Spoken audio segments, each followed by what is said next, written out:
আল্লাহ জাল্লা জালালুহু আম্মা মাওয়ালুহু এর ঘরে মসজিদে আসা এবং বসার জন্য তৌফিক দান করেছেন।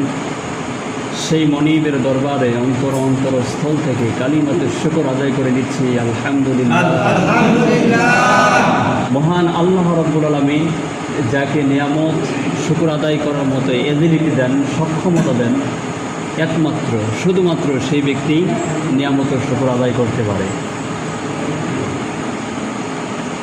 এই বিশাল বিশ্বের আয়োজনে যত মানুষ দুনিয়াতে এসেছে আল্লাহ পাক পাঠিয়েছেন, পৃথিবীতে যত কোটি মানুষ আল্লাহ রাব্বুল আলামিন তৈরি করেছেন, সেই কোটি কোটি কোটি কোটি একক দশক শতক হাজার অযুত লক্ষ নিযুত কোটি বিলিয়ন বিলিয়ন ট্রিলিয়ন আছে না, এই অসংখ্য যেগুলো আমাদের ক্যালকুলেটারে আমরা হিসাব করার সক্ষমতা রাখি না, যেখানে বিজ্ঞান অচল হয়ে যায়, বিজ্ঞান কোরআনের কাছে দাঁড়িয়ে থাকে, সেই অসংখ্য মানবতার মধ্য থেকে আমাকে আপনাকে যাচাই করে বাছাই করে যিনি তার শ্রেষ্ঠ গড় মুহাম্মদ সাল্লাল্লাহু আলাইহি ওয়াসাল্লাম যে ঘরের কথা সাজেস্ট করেছেন, সেই ঘরে আসার মতো সক্ষমতা দিয়েছেন। এটা আল্লাহর পক্ষ থেকে, নিজের দয়া ছাড়া এই পৃথিবীতে আর কোনো দয়া হতে পারে না।